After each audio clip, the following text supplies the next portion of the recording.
Are you a salmon or a turtle? I know, it's a weird question, but just bear with me, you might be happy you did. Turtles usually have a great life. Just ask Mr. Turtle from Finding Nemo. Whoa, dude, Mr. Turtle is my father.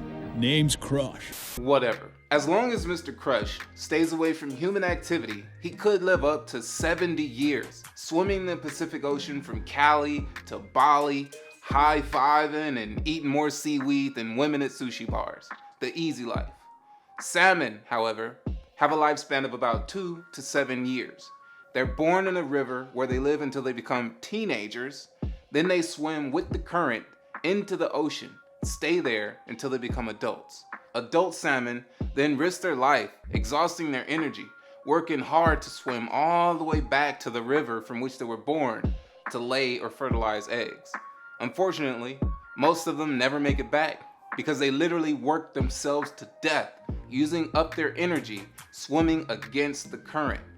That's if they don't become sushi first.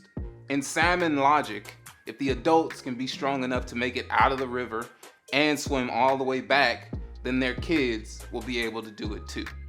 If they're lucky, they succeed, but they repeat the cycle, maintaining a system that yields a pretty rough life.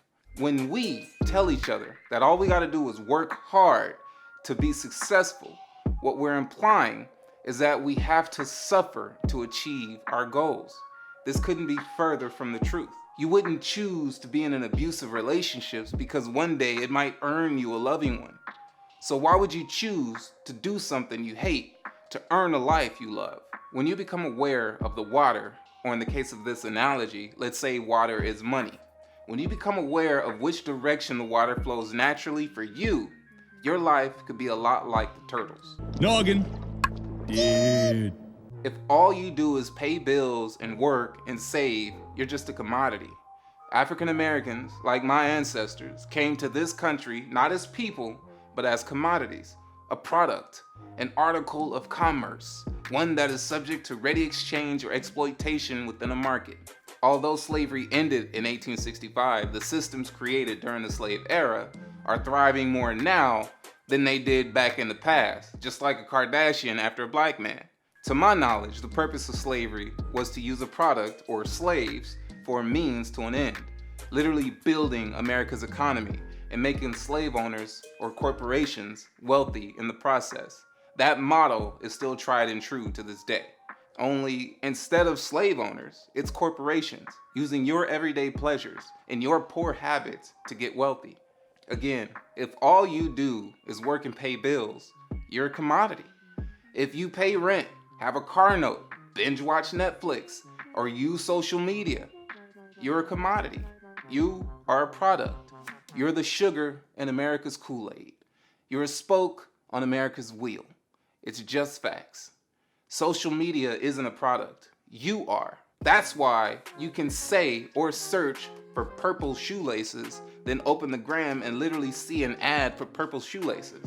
These apps sell your information, the product, to companies who buy data in order to target you with these ads. If you have a savings account, then this is what the bank does with your money.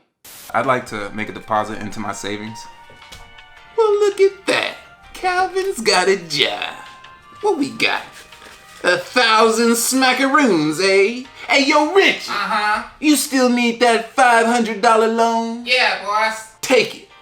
Keep it for a year. I'm gonna charge you 30% interest every month. That seems fair. And I'm gonna use the rest for a dice game or the stock exchange. You know I could hear everything you just said.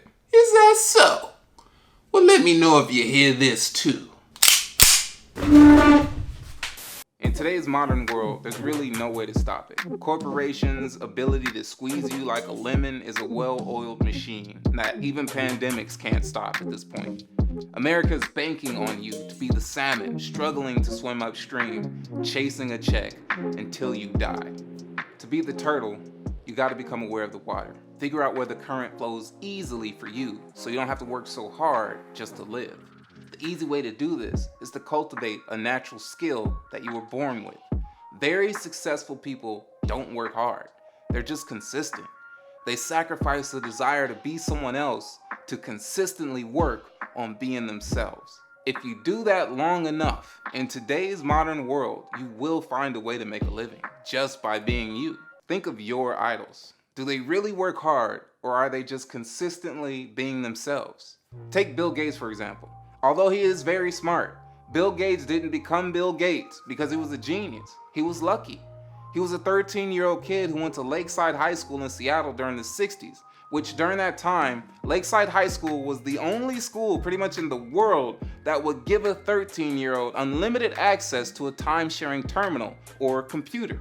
This was Bill Gates' Black Swan event. By the time he was 19 years old, a series of incredible events put him in a position to be one of the only people in the world with 7 years of coding experience.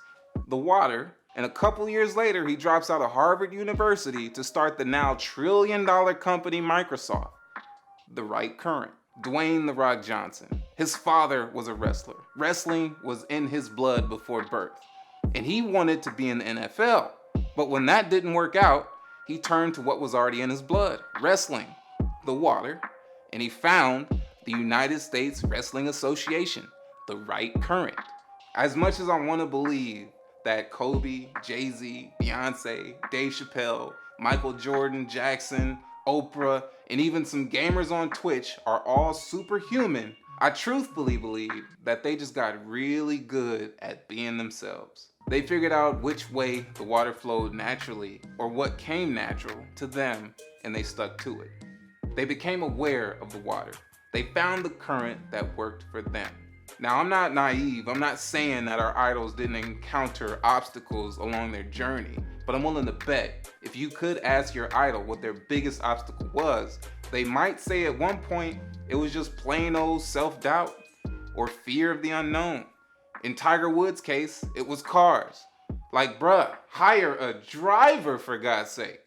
Scientists say that fish don't know that they're in the water. Even if you take them out and they can't breathe, they might think, what the f is happening to me right now? Instead of, where am I? Am I outside the bowl? Is that a Samsung? Hopefully, you're just like your idols, and you're aware of the water in which direction it flows naturally for you. And if that's the case, I'll go back to my first question. Are you a salmon or a turtle? Boy, you crazy fool, you!